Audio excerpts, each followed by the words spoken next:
you haven't subscribed to the channel yet, subscribe now. We have new stories every day. Now, let's go. Camping chaos and the unraveling knot. Jason and Olivia had been married for 3 years. They were the picture of a modern couple. Young, ambitious, and enjoying life in their charming suburban home in Boulder, Colorado. They didn't have children yet, which gave them the freedom to pursue their individual passions. Jason was an avid outdoorsman. If it involved tents, campfires, and the great wilderness, he was all in. Every year, he and his group of 5 childhood friends, Tom, Ben, Eric, Sam, and Mike, planned an epic camping trip. It was their sacred tradition, a week-long escape into the Rocky Mountains, where they could reconnect with nature, and perhaps more importantly, escape the daily grind. Olivia, on the other hand, preferred the comforts of home. She adored hot showers, cozy slippers, and the predictable climate of their living room. The idea of sleeping on the ground, battling bugs, and braving the elements didn't exactly tickle her fancy. One evening, as they sat on their back porch sipping wine, Jason broached the subject. "Hey Liv, the guys and I are planning this year's camping trip. Thinking of heading out in a couple of weeks," he said, trying to sound casual. Olivia raised an eyebrow. "Already? Feels like you just got back from the last one." Jason chuckled nervously. "Well, time flies when you're having fun. Besides, it's only once a year, and you know how much it means to me." She sighed, swirling her wine. I know. You and your man versus wild adventures. Fine, go wrestle bears or whatever it is you do out there." He grinned. "You're the best. Maybe this year you'll change your mind and join us." She laughed out loud. "Oh sure, let me just pack my high heels and cocktail dresses for the wilderness." "Hey, high heels are great for aerating the soil," he quipped. She smirked. "I'll pass, but maybe I'll invite Sarah over. A girls' week sounds nice." "Great idea. Just promise me you won't have too much fun without me." "No promises," she winked. As the departure date approached, the excitement among Jason's friends was palpable. Group chats buzzed with gear checklists, weather forecasts, and playful banter. The night before the trip, Jason received a call from Mike. "Hey man, bad news," Mike said, his voice hoarse. "What's up?" Jason asked. "I caught this nasty flu. Fever, cough, the works. Doctor says I'm grounded for at least a week."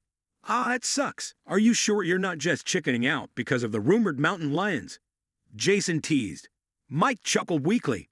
"Trust me, I'd rather face a lion than this. You guys go ahead without me." "Will do. Get better, buddy." Jason hung up and relayed the news to Olivia. "Mike's out. Looks like it's just the 4 of us," he said. "That's too bad. Give him my well wishes." Olivia replied. "I will. You all set for your girls' week?" She shrugged. "Actually, Sarah's swamped with work, so it's just me. But I have a stack of books and a Netflix queue that could reach the moon." "Sounds like a solid plan," he said, giving her a hug. "I'll miss you." "I'll miss you too. Don't forget to bring me back a souvenir. A rock or a twig or something equally thrilling," she joked. "How about a pine cone? The Rolls-Royce of forest gifts." "You're too generous," she laughed. The next morning, Jason loaded up his SUV with camping gear. His friends arrived, and after a flurry of high fives and last-minute checks, they set off, waving goodbye to Olivia, as she stood on the porch in her bathrobe, coffee mug in hand.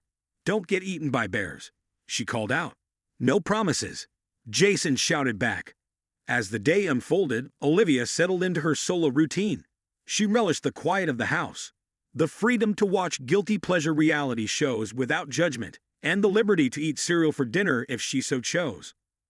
That evening, as she was contemplating whether to order pizza or Chinese, the doorbell rang. Puzzled, she glanced at the clock. 7 p.m. She wasn't expecting anyone. Opening the door, she was surprised to see Mike standing there, looking remarkably healthy for someone supposedly bedridden. "Mike, what are you doing here?" she asked, confusion knitting her brow. He flashed a sheepish smile. "Hey, Olivia, mind if I come in?" She hesitated. Sure. I thought you were sick." He stepped inside, glancing around the foyer, feeling much better. "Must have been a 24-hour bug or something." "That's good. Jason will be thrilled to hear you're okay." Mike cleared his throat. "Yeah, about that. I didn't want to ruin the trip by making them come back for me, so I figured I'd just lay low. Olivia crossed her arms. So you lied about being sick. He raised his hands defensively. Not exactly. I wasn't feeling great, but I recovered quickly. She eyed him skeptically. All right, so what brings you here? I was just in the neighborhood and thought I'd check in on you. See if you needed anything. That's thoughtful. But I'm fine, she said curtly. Well, since I'm here, maybe I could keep you company for a bit. Beats sitting at home alone. Mike, I appreciate the gesture, but it's getting late. He glanced at his watch. It's only 7. Yes, and I have plans. To reorganize my sock drawer, she said flatly. He chuckled. You always were funny. Come on, Olivia, it's just a friendly visit. She sighed. Fine, but only for a little while. They moved to the living room, and she offered him a drink. Just water, thanks, he said, making himself comfortable on the couch. An awkward silence settled between them. So, how's work? She asked, trying to make polite conversation. Same old. Actually, I've been thinking about making some changes. Maybe start my own business. That's exciting, she replied, feigning interest. Yeah, I've always admired how supportive you are of Jason's interests. Not many women would be okay with their husbands disappearing into the woods for a week. She shrugged. Everyone needs their space. He nodded. True. Speaking of space, this is a big house for just the two of you. She raised an eyebrow. It's cozy enough. Must get lonely sometimes, he said, his gaze lingering a bit too long. She stood up. Well, I should probably let you get home. Don't want you relapsing. He got the hint and rose to his feet. Of course. Maybe I'll stop by later this week. Actually, I'll be quite busy, but thanks for checking in. As she closed the door behind him, Olivia couldn't shake the uneasy feeling that something was off. She decided not to mention it to Jason. No need to worry him over what was likely nothing. The next day passed without incident. Olivia immersed herself in a new novel and treated herself to a spa day at home. But that evening, just as she was settling in for a movie marathon, the doorbell rang again. Dread pooled in her stomach as she peered through the peephole. Sure enough, Mike stood on her doorstep, this time holding the bottle of wine. She contemplated pretending not to be home, but realized her car was in the driveway and the lights were on. Resigned, she opened the door a crack. Mike, it's late. He grinned. It's 8 o'clock. Thought you might like some company. I'd brought Pinot Noir. Your favorite. How did you know that's my favorite? She asked, a note of suspicion in her voice. Jason mentioned it once. Come on, Olivia. Don't make me drink alone. She sighed. Fine, but just one glass. They sat in the kitchen, and she kept the conversation superficial. He, however, seemed intent on steering it into murkier waters. Olivia, I always felt a connection between us, he said, swirling his wine. She stiffened. Mike, I think you've misread the situation. He leaned in slightly. Have I? You're here alone. I'm here alone. Seems like fate. She stood up abruptly. I think it's time for you to leave. He smirked. Don't be like that. We're just two adults enjoying a drink. Good night, Mike, she said firmly, moving toward the front door. He followed, his demeanor shifting. You don't have to pretend, Olivia. I see the way you look at me. She turned to face him, anger flashing in her eyes. Get out. Now. He held up his hands. All right. No need to get worked up. She watched as he walked out, closing the door behind him. Heart pounding. She locked the door and double-checked all the windows. This was getting out of hand. The next day, Olivia decided to call Sarah. Hey Liv, how's your week going? Sarah chirped. Could be better, Olivia admitted. She recounted the unsettling encounters with Mike. That's creepy, Sarah said. You need to tell Jason. I don't want to ruin his trip. They're in the middle of nowhere. Your safety is more important than his camping tour. Olivia sighed. Maybe you're right. That evening, as she was contemplating calling Jason, there was a sudden knock at the back door. Startled, she grabbed the kitchen knife and cautiously approached. Who is it? She called out. It's Mike, please, I just want to talk. His muffled voice came through. Fear turned to anger. Go away, Mike, I'm calling the police. Come on, Olivia. Don't be dramatic, he said. Just then, headlights swept across the backyard. Olivia peeked out to see a familiar car pulling in. The car belonging to Jason's cousin, Adam. Relief washed over her as she hurried to the front door, flinging it open just as Adam was stepping out of his car. Olivia, everything all right? Adam asked, noticing her distress. Adam, thank goodness you're here. Mike is lurking around. He won't leave me alone, she blurted out. Adam's expression hardened. Where is he? At the back door. Without hesitation, Adam strode toward the backyard, Olivia following close behind. Mike, what the hell are you doing? Adam barked. Mike turned, surprise flickering across his face. Adam, this isn't what it looks like. It looks like you're harassing my cousin's wife, Adam retorted. Mike glared. Mind your own business. Adam stepped forward. Leave. Now, or I call the cops. Mike's jaw clenched. Fine, I was just leaving anyway. As Mike disappeared into the night, Olivia let out a shaky breath. Thank you, she said to Adam. No problem. I was just dropping off some tools I borrowed from Jason. Are you okay? She nodded. I am now. Does Jason know about this? Not yet. I didn't want to worry him. Adam frowned. He needs to know. You're right. I'll call him. After Adam left, Olivia tried reaching Jason, but his phone went straight to voicemail. Of course, she muttered. No signal in the wilderness. Meanwhile, Adam, concerned for Olivia's safety, decided to send Jason an email, hoping he'd get it if he checked in anywhere with Wi-Fi. 2 days later, Jason and his friends hiked to a spot with cell reception. As they rested, Jason checked his phone and found several missed calls from Olivia and an email from Adam, marked urgent. A knot formed in his stomach as he read the email detailing Mike's behavior. Guys, I need to head back, Jason announced, his voice tight. Everything okay? Ben asked. No, Mike's been harassing Olivia. Eric's eyes widened. What? That doesn't sound like him. Well, apparently we don't know him as well as we thought, Jason said grimly. I'll come with you, Sam offered. Thanks, but I need to handle this myself. After a grueling hike back to their cars, Jason drove home, his mind racing with anger and concern. He arrived late at night, the house dark. Quietly, he entered to avoid startling Olivia. Finding her asleep on the couch, he gently woke her. Jason, she murmured, blinking in disbelief. You're back. He pulled her into a tight embrace. I'm so sorry I wasn't here. She clung to him. It's okay, I'm just glad you're home. They sat down, and she recounted everything that had happened. His expression darkened with each detail. That bastard, he muttered. I trusted him. Please don't do anything rash, she urged. But Jason's mind was made up. The next morning, he paid a visit to Mike's apartment. Pounding on the door, he waited, fists clenched at his sides. The door opened, and Mike appeared, looking surprised. Jason, back so soon, he said innocently. Without a word, Jason swung, his fist connecting squarely with Mike's jaw. Mike stumbled back, crashing into a side table. What the hell? Mike shouted, rubbing his jaw. You know exactly what this is for, Jason growled. Stay away from my wife. Mike scrambled to his feet. You're crazy. I didn't do anything. Don't lie to me. Olivia told me everything. And Adam saw you. Mike scoffed. She's exaggerating.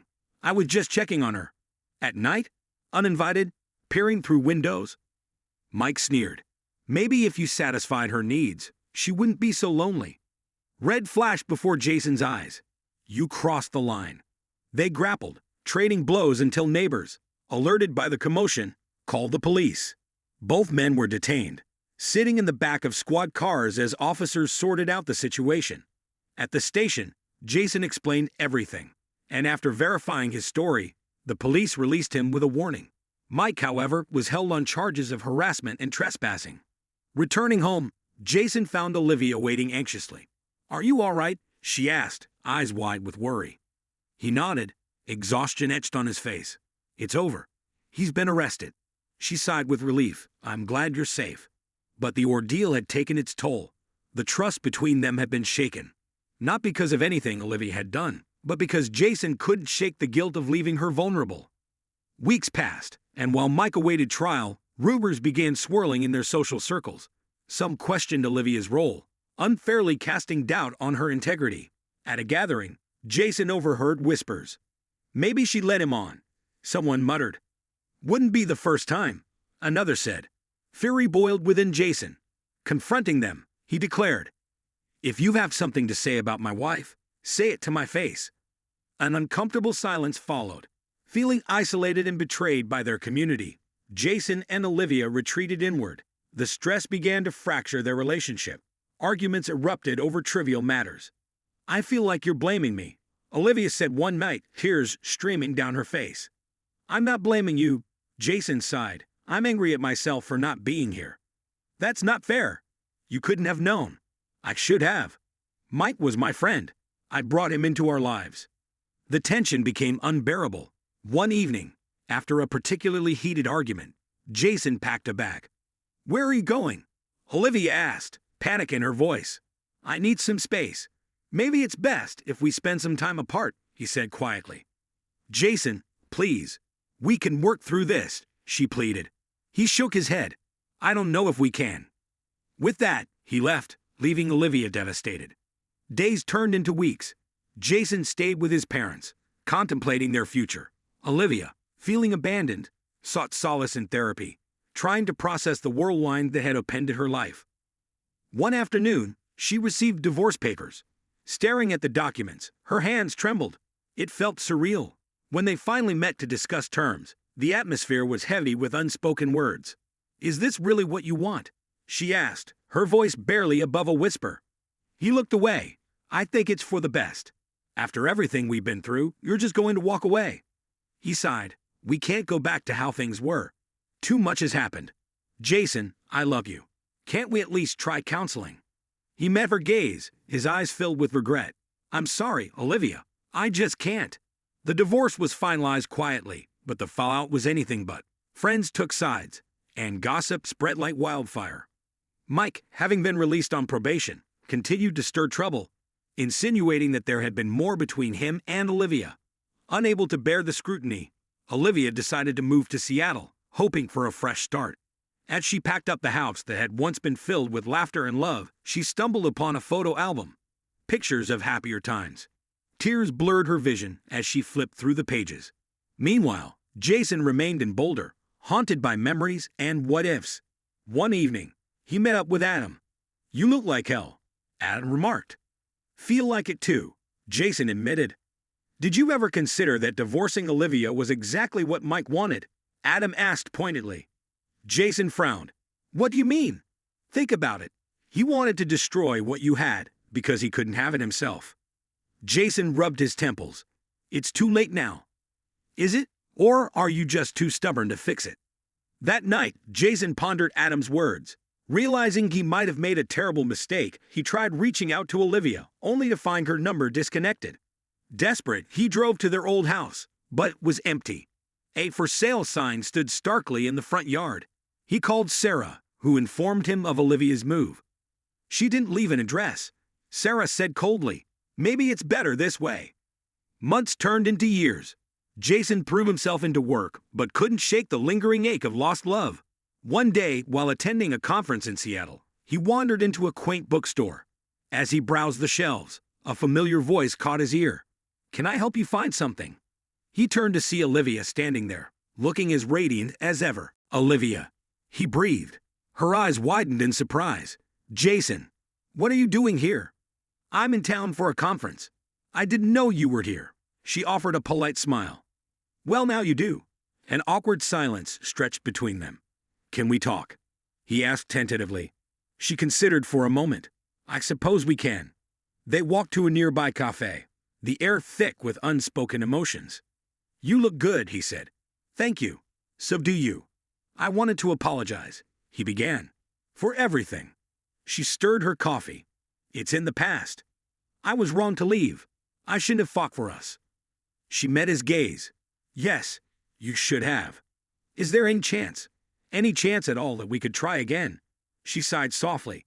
"Jason, I built a new life gear. It wasn't easy, but I'm happy." He nodded slowly. "I understand. Sometimes things happen that we can't fix," she said gently. He swallowed hard. "I just needed you to know how sorry I am." "Thank you," she said, reaching across the table to squeeze his hand briefly. They parted ways amicably, but as Jason walked away, he knew that some wounds never fully heal. Epilogue. Olivia continued her life in Seattle, eventually finding love again with someone who cherished her fully. Jason returned to Boulder, carrying the weight of regret. He dedicated his time to mentoring young outdoor enthusiasts, hoping to impart wisdom beyond just survival skills. As for Mike, his actions eventually caught up with him, leading to further legal troubles that landed him behind bars.